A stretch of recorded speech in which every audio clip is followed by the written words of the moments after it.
this is the Root Cellar team, and we're just want to talk today about some of the extreme weather that we've been experiencing here in mid-Missouri and really throughout the United States this year. So with the extreme weather and the drought and that type of thing, we've heard a lot about how this affects corn and soybean producers as well as livestock producers, but we haven't heard very much about how this will affect produce producers in the state. Can you guys shed some light on how this drought is affecting them right now? Absolutely.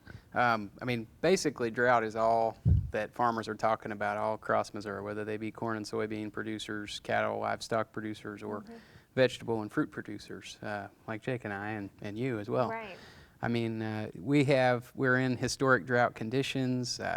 There's been some spotty rains come through, but we're 10 or more inches below our average annual rainfall for the year, and it's been really stressful on the plants. Some people like me have had almost no crop to harvest. We've spent a lot of money and time and effort to put out vegetables, and even with irrigation, the plants are having a hard time to produce fruit coming through the season, both due to lack of water, lack of soil moisture, and because of the insane heat we've had. Right. Yeah, and it's important to think about, both from the small scale produce producer and the small scale livestock producer, people like Laura, who produces our chicken at Country Neighbor Specialty Meats. Things like the heat affects the way the chickens eat, and so they haven't been eating, and they haven't been, there's no grass for them to forage on.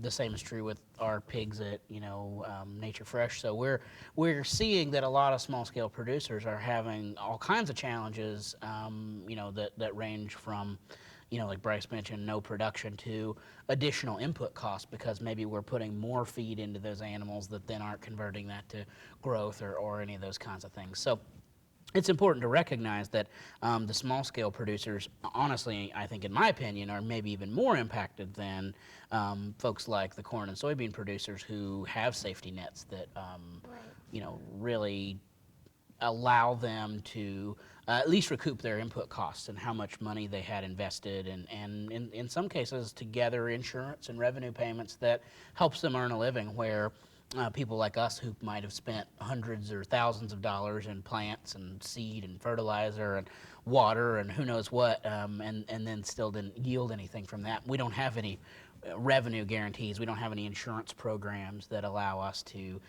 be backed up, so to speak, so that we can guarantee a crop next year. Right. You say we don't have them, Jake, but they're not even available for us to purchase. Right. So that's different, very different than row crop production, where nearly all row crop producers are purchasing crop insurance and revenue guarantees that they can. There's an active market. It's a live market. It's a well-known thing in farm country, so they can go to their neighbors and the local crop insurance agent and purchase that.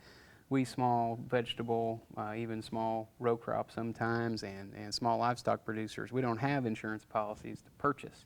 So even if we wanted to, we couldn't buy them. Right. Exactly. And the important thing to remember is that the reason corn and soybean producers have those is because they're backed up by the USDA and backed up by the federal government. And so the fact that basically to insure some of that risk that insurance agents might not take on themselves, the government has supported them. But in most cases, they haven't supported small produce producers like ourselves. So. Right. I think that's a really good point to bring up, because with all the talk about it on the local news stations and just around the world, or around the country, we hear a lot about how the farmers are getting support, but we're neglecting to talk about the fact that small producers who are producing the vegetables that you get at the grocery store aren't necessarily getting that support as well. Right, so. and that's a huge problem, and that's a function of bad farm policy. That's part of the federal farm bill. Right. And in fact, Congress is delaying action on a federal farm bill right now, and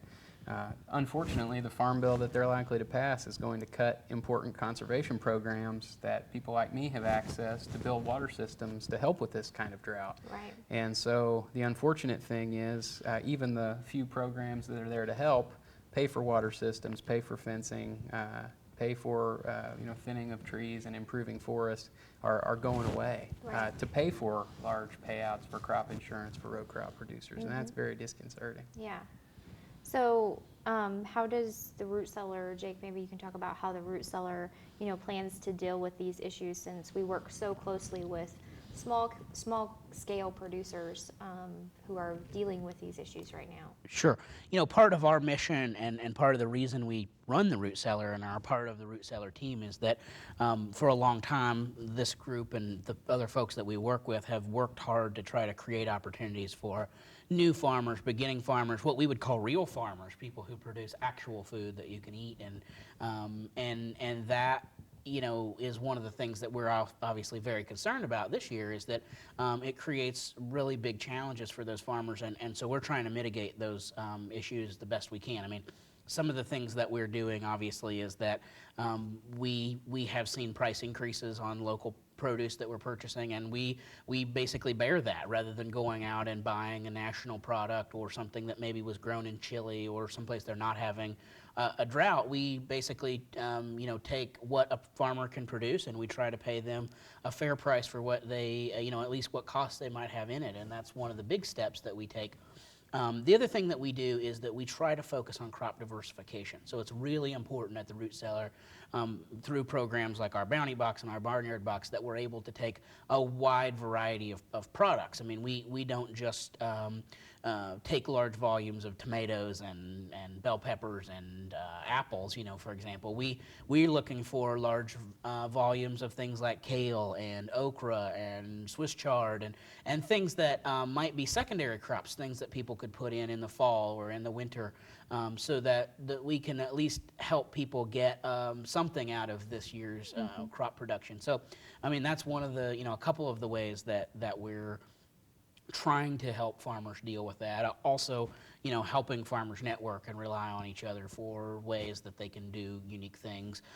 Things like one of our producers recently created a fresh salsa product that came from some of their seconds tomatoes and seconds peppers, because they didn't have they didn't have anything to do with some of that crop that was damaged or heat scalded from the sun, so they turned it into a secondary value-added product, and we were happy to purchase that. And that's another way that as a network of farmers and grocery sellers, we can kind of at least have some sort of an impact on the drought conditions. Right. Great. Yeah. Well, for more information about the Root Cellar, you can always check us out on Facebook or Twitter, or you can always stop by the store at 1023 East Walnut in downtown Columbia, or just give us a call at 573-443-5055.